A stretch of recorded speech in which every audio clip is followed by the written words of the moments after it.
you so much for joining us, sir. What a time to be talking about textiles in this country. I'm sure you have so much to speak about as well. At the moment, before we begin, do you want to point out some of the key initiatives that the government is actually putting forward in the Textile Forum? Yes, I would like to do that. But before I like to do that, I'm sure everybody is aware, and you've pointed out in your opening remarks, I think whichever way you look at it, textiles is an important sector. If you look at its contribution to GDP, 2.5% contribution to GDP, 10% contribution to industrial output, 4.5 crore employees, 50% of which are women. So whichever way you look at it, I think this is an extremely important sector for us. And of course, the government has been supporting it in many ways. For instance, in order to build scale, we are now going for the PM-MITRA scheme. The PM-MITRA scheme aims to build scale, logistics. The PLI scheme supports technical textiles, man-made fibers. The Samarth scheme supports skill building, employment. So I think it's a very happy coincidence that this is the right place, the right time, and we really look optimistic for the future. Right. I speak about textile because it's one of those industries which has one leg in our history and is edging towards the future as well. It sort of binds and beautifully defines what India, what Bharat really is all about. The story of textile is so beautiful that it goes back to the villages, to empowering one woman, her family, and at the same time taking it at a global stage as well. How would you say this space has evolved in, say, the past decade? You spoke about history, so I am reminded of a comment by the Roman historian Pliny the Elder, who lamented how the Indians were taking away all the Roman gold because the silks from India were going to Rome and Italy, and their gold was flowing to us. So I think the strength of Indian textiles is so great that there are a number of words in the English dictionary, in the English language, in the Oxford Dictionary, which come from textiles, muslins, for example, and a whole lot of them. So I think I couldn't agree with you more when you speak about history and what a great legacy we have. And we continue this legacy today. For instance, there are 200 different kinds of weaves. But let me also tell you that we are not content on enjoying this legacy, sitting pretty on our legacy. You asked a very interesting question. We have evolved. So we would now like to say that we are modern, yet traditional. We are growing, yet we are responsible. So we have some of the most beautiful weaves in the world, but we also have some of the most modern factories of the world. We have the best weavers, we have the best producers at scale. So I think it's an entire spectrum from beautiful weaves to beautiful machine-produced textiles. I think there is a lot going in every sector, every subsector of textiles. Right, but you know, often with textile, I'm at a crossroad. I don't know which side I'm on, because producing textile is such a handmade process. It empowers people, etc. And then you have the onset of machines come in. We now talk about AI integration as well. Are you worried at all about how this integration will happen? Or if you could give us an instance of how you're actually bringing the two together? No, I'm not worried at all, because I think, one, there is room for everybody. Two, as I said, handlooms are one aspect of our legacy which exist with us today. They are growing, and there are any number of entrepreneurs who have married e-commerce with tradition, and they are selling handlooms, they are certifying handlooms. We ourselves in the ministry have an India handmade portal where certified goods are sold. But on the other hand, while handmaids are by their very definition handmade, therefore one at a time, each one being different, made with care, made with love, made with passion. But on the other hand, we have machines turning out large volumes. 2,200 crore pieces of apparel are made every year in India. So that's some scale. So 12 million metric tons of fiber. So that is some scale. So while you have handmaids on one side, you have machine-made scale on the other side, and I really don't see any conflict. I rather think that's a happy confluence, just like our country, diverse, beautiful, coexisting. I'm happy you said that. Often the thing that comes to mind about textile again, and recently I traveled to the back of the beyond of Rajasthan to cover some stories on handloom, and it was so heartening to see women who have perhaps never stepped out of their house, perhaps always behind a veil, come out, learn handloom, and being able to, run not just their lives in a new way, but their entire families in a new way as well. But the question that comes to mind when you arrive with that story to Delhi is a more macro one, which is, for decades now, India has been sort of the backdoor or the workplace of a global brand or big places. What will it take for us to get center stage there? I mean, we don't want India to be seen as just a place for backdoor work or just as a place for cheap labor. How do we ensure that that dignity also comes in, that consciousness and that branding of India also comes in? I will answer this question in three ways. Let me first talk about handlooms. When I talk about handlooms, about people working in their homes, working with dignity, I think it ticks three very important boxes. One is gender, the other is bottom of the pyramid, and the third is sustainability. I don't think you can have anything more sustainable than that. But also, I think I like to point out that there are any number of designers who are producing, selling all over the world. I mean, I know of at least a couple of designers who open multiple stores across the world, sell their products in multiple stores across the world. Their products are worn by celebrities. So I think it is not entirely correct to say that we are the back office or we are the factory of the world. We are producing at scale, we are producing at dignity, and I think whichever way you look at it, I said in the beginning, you look at I think we are a $176 billion economy in textiles alone, $40 billion in exports, 10% of global merchandise exports. So I think we are doing a good job insofar as textiles are concerned. Yeah, I have to agree with you over there. We're also having this chat when the Cannes Film Festival is on, and so many of the garments that celebrities actually wore came from India, and that was being spoken about, which is again a great thing. But you mentioned sustainability over there, which brings me to this next leg of our conversation, which is so critical. I don't think it's possible for a country or a brand or any organization today to have a textile front and not talk about sustainability. If you could point out three ways in which India is trying to achieve it today. I will give you many more than three ways. But let me begin by saying that almost 100 years ago, Mahatma Gandhi said, the world has enough for everybody's need, but not enough for everybody's greed. And you'll be surprised to hear that this is exactly how the Brundtland Commission defines sustainability. So even before the rest of the world started talking about sustainability, we were actually practicing sustainability. And what Mahatma Gandhi said actually drew from many of our scriptures, who are Upanishads, are Vedas, who spoke about treating the earth as a mother. We did a wonderful show called BharatTEXT in February this year, and many of you were there. So we showed in BharatTEXT how each of the 9 R's which the world is talking about today draw their inspiration from something or the other that the Indian tradition has been practicing. Whether it is reuse, whether it is refurbishing, the Indian tradition has actually been practicing all this. And it is not as if we have abandoned these things now. If you look at our biggest textile clusters, for example, Panipat, you will see the amount of recycling, and not just recycling but upcycling which is done today. If you look at Tirupur is probably the only cluster, not just in India, in the world, which is energy positive, which has the maximum amount of renewable energy being used. So I think we have all these elements of excellence in the textile sector, where our MSMEs, and mind you, textiles is an MSME driven space. Despite all the constraints of size, technology, our MSMEs are doing a wonderful job in carrying forward the mantle of sustainability. Yeah, that's true. MSMEs have actually been the hero story over here. The other hero story in the world of textile and it has been Khadi coming out of India. I think Khadi comes out as one standout brand that India associates with, how it's become cool even for younger generation to don it, and now become a piece of work for designers across the world to experiment with. But what after Khadi?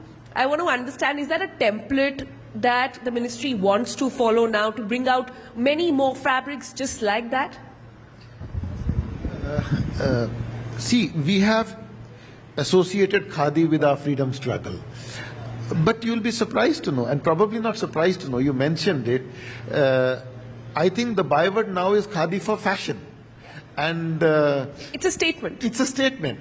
And actually, if you were to talk the language of my son, the younger generation, Khadi is cool now. Yeah. Khadi is cool.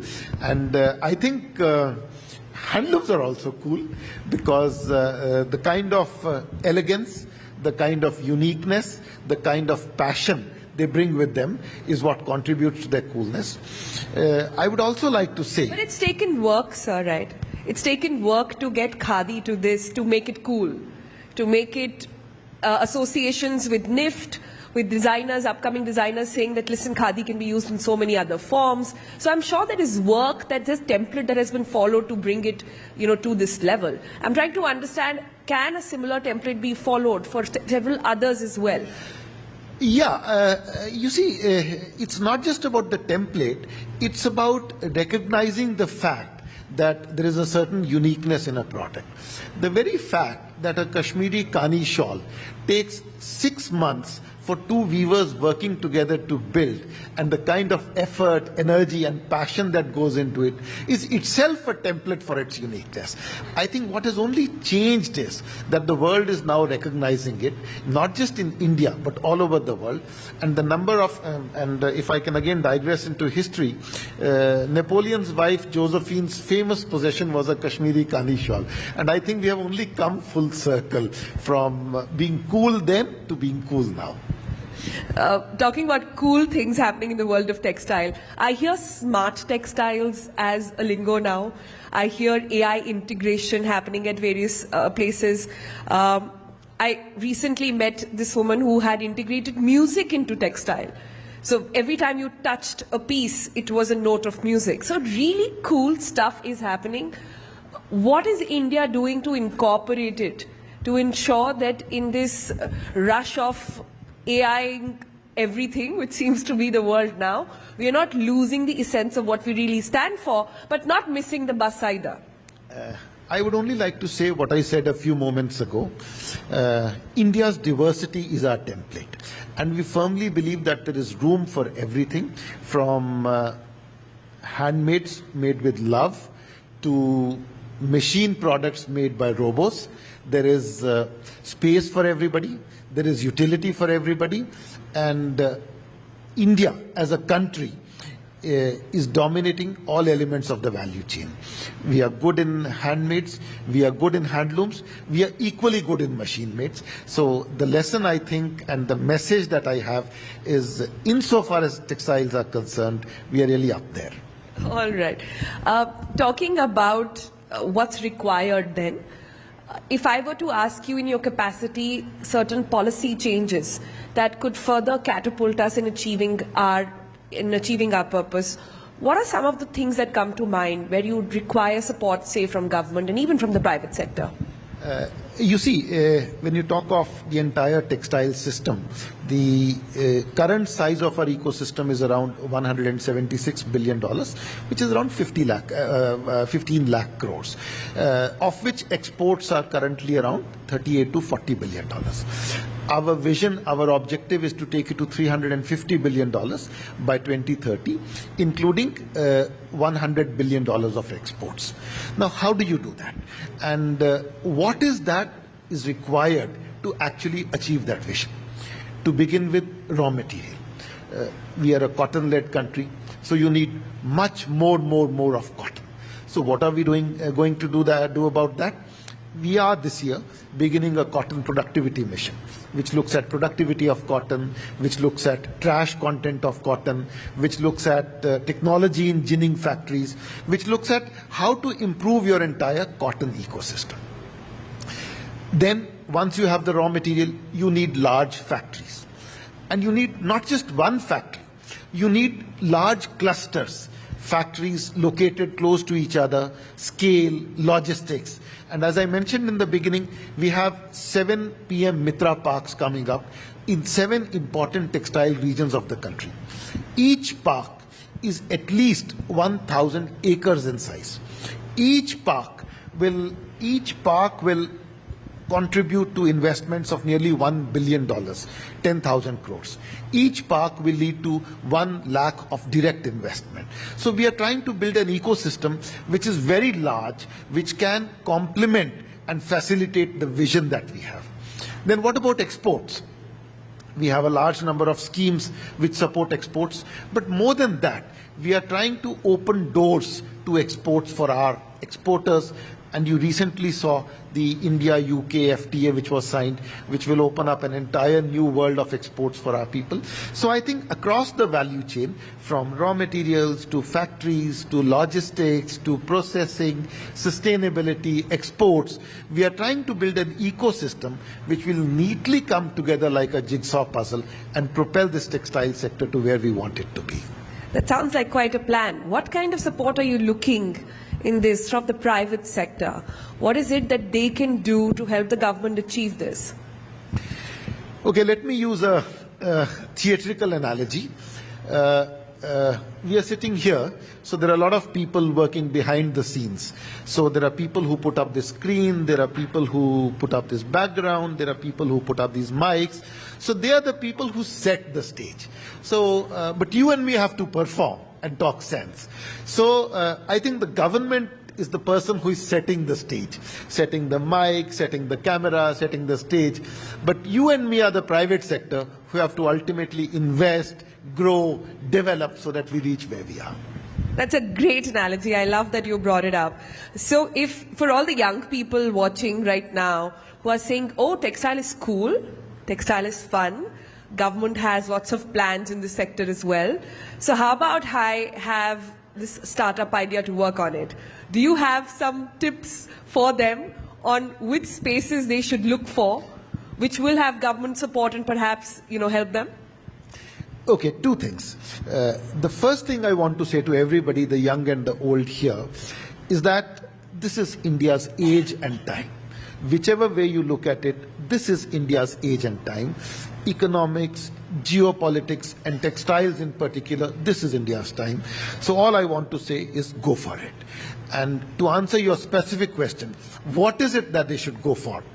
Sustainability, technology, AI, robotics, the world is your platform. Go for it, and we are here to support you. Right. I want to go back a little bit about the backbone of the entire sector, which comes from our grassroots. It comes from people who are the faceless people, like you said, who set the stage. They are the people who are the raw material, so to say, to use that analogy of that entire system. At the moment, is there a goal that the government has in mind to empower so many more households? Or are there particular states, areas that are going to be in focus in the coming years? I believe you're talking about the weavers and the artisans to begin with, although there is also a very large number of people, 4.5 crore, who work in the factories, who power our factories. So they are also equally important for us. But to talk about the weavers and the artisans, I think the interesting and the important thing which has happened, the most important thing for them is a market linkage. And technology is supporting them in providing this market linkage. A weaver making an outstanding piece is no good unless it can be packaged well, it can be sold well, and that is where the need of people other than the weaver come in. And all that we are working towards is to create that linkage where the product of the weaver can get not just the money it deserves, but also the affection, the love it deserves. If somebody works on a loom with his or her hands to create a piece which takes 6 months to produce, it is only natural for him or her to expect not just monetary compensation, but true love and reward for the work that he or she is doing. And therefore, I think there are so many startups who are taking these products to all over the world. And in the process of taking these products all over the world, they are also taking to the world the history of these products, the art of these products, the weaves that make these products. So equally important as gaining remuneration for these products is spreading the word about how these are done. Also about just retaining the art forms, right? Because that seems to be a bit of a dying culture as well. But let's come to the other point that you, sort of underlined over there about our factories. What's the progress there? Because we understand one of the major challenges with this AI-driven world is going to be occupation. It is going to be on trying to ensure that young people in the country have the right kind of occupations, have the right kind of sort of opportunities as well. In that space, do you see textiles sort of leading the way? You see, textiles is the job creation. Particularly, textiles is the second largest employer in the country after agriculture. So, 33% of your manufacturing employment is in agriculture. In fact, some of the organized textile hubs in the country are actually soliciting more workers. They are asking more and more workers, and it's an interesting trend that many of the organized manufacturers of textiles or apparel are now going into areas where labor is in abundance. So I think this is probably the only sector where industry is taking labor rather than the other way around. Okay, that's good news. That's good to know. I didn't know that after agriculture, textiles were actually taking that route. That's lovely. In a larger context of handloom and textile, the story, like I said, being weaved together from back in a village to a product getting global recognition. How can government sort of ensure, what kind of schemes are really there to ensure that there's not just one Sabyasachi who takes India's name forward, but so many more come out? MSME schemes are some of the ones that you spoke about. Could you shed more light on how we can make it happen together? Okay, to begin with designers, yes, Sabyasachi is a great designer, but there are many more. Rahul Mishra exhibits at the Paris show. Pero sells in 150 stores around the world. 1111 does some of the most sustainable products. And I think NIFT is India's best and largest known fashion institution, consistently ranked among the top 10 fashion institutions worldwide. So we have a large repertoire to offer in terms of designers, in terms of their skill sets, and our designers are making a name for themselves in the world. But yes, I think there is always room for more, and one of the things that the ministry is doing through NIFT is to create a large number of designers who can go and then seek them for themselves place in the sun. And I like to say at every convocation, I tell the graduating NIFT students, you are not just NIFT graduates, you are India's ambassadors. When you go abroad, exhibit India's designs, my heart and India's heart swells up in pride. That's actually quite true. And for anybody sitting in the audience who actually did not go to BharatTEXT, let me tell you, it was a spectacle. It was such a vast, and it really swells your heart with pride when you see so much of talent coming out of India. And there was a specific booth that was organized by NIFT, wherein it was totally run by students, by teachers, and they all came together to sort of speak about that. Which is what brings me to, what are sort of things like BharatTEXT doing to it? And do we need more of these? The next chapter, do you see yourself including even more sort of people in it, engaging a more global audience as well? If I were to answer you in one word, BharatTEXT is a celebration of India's strength in textiles. A lot of people think India is the factory of the world. India only produces in small quantities. The objective of BharatTEXT is to showcase India's strength, not just across products, but across time, across designs. That is why you will have BharatTEXT telling you about Pliny the Elder's lament. It will also tell you about how sustainable we were 2000 years ago, when the world had not yet learned to write properly.